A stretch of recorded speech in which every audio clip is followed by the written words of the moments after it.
In major urban centers, the cost of a starter home has outpaced median wage growth for 3 decades.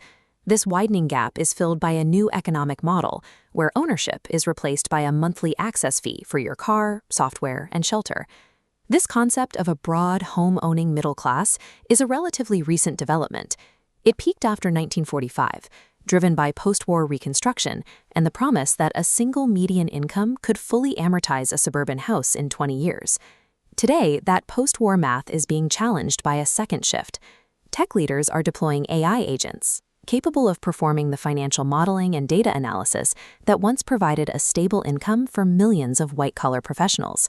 Historically, most civilizations functioned as a binary system, a small group of asset owners and a large class of laborers. As traditional career paths automate, the modern economy is reverting to this lopsided distribution of wealth. Most generational financial advice begins with a single foundational instruction: buy a primary residence as the centerpiece of your investment portfolio. Normally, a primary home sits on the green side of a balance sheet, but if true assets generate cash, we must move the house to the red column. Between mortgage interest and maintenance, it functions as a consistent drain on monthly liquidity. The elite financial tier operates on the opposite side of the ledger. They prioritize equity in businesses, prime commercial land, and dividend-paying stocks, holdings that compound at 8 to 12% while adding cash to the bank every quarter. Committing the majority of a lifetime's earnings to a non-yielding property creates a heavy debt obligation.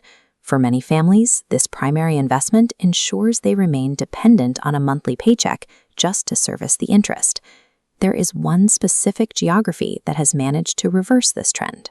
In Singapore, the middle class has seen its wealth explode even as global costs rise. The average adult net worth in the city-state is approximately $400,000. That is 25 times higher than many of its regional neighbors, making the average professional a millionaire in local currency.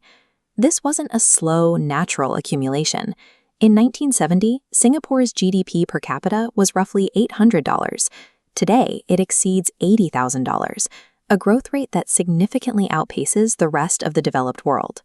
A central pillar of this growth is the Housing and Development Board, or HDB. These aren't just apartments.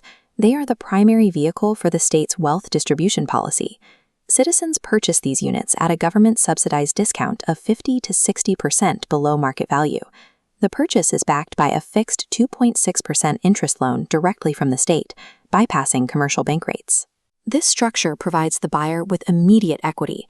On the day they move in, the homeowner holds a property worth nearly double what they owe, creating a massive cushion of net worth from the start of their career.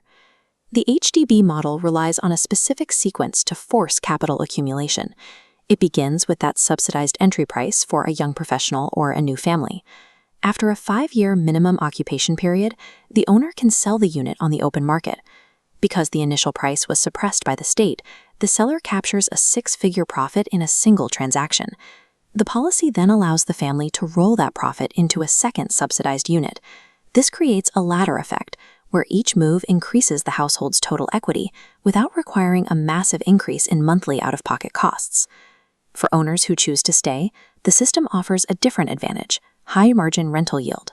Because the mortgage was calculated on a half-price purchase, the monthly debt service is exceptionally low. A homeowner renting out their unit can often collect $3,000 a month while only paying $1,500 to the HDB. The combination of a low-interest state loan and an artificial entry price ensures the property produces a monthly surplus. This turns the home into a true asset that pays its own debt and generates passive income for the owner. On a global scale, the gap between asset prices and wages is widening. For many, the cost of living is rising faster than the ability to save. The economy is separating into two groups: those who own the underlying assets and those who pay to use them. The first group collects the yields of inflation, while the second group sees their monthly expenses climb. Singapore's success comes from a policy that mandates ownership. By locking citizens into the asset owner category early, the state prevents them from being trapped in the cycle of permanent renting and bad debt. Without a state-sponsored equity program, the responsibility shifts to the individual. Relying on the financial habits of the previous generation can lead to a slow decline into the renter class. Applying these principles requires a shift in how we handle debt.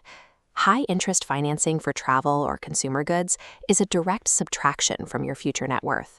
We also have to reevaluate properties that are purchased for lifestyle alone.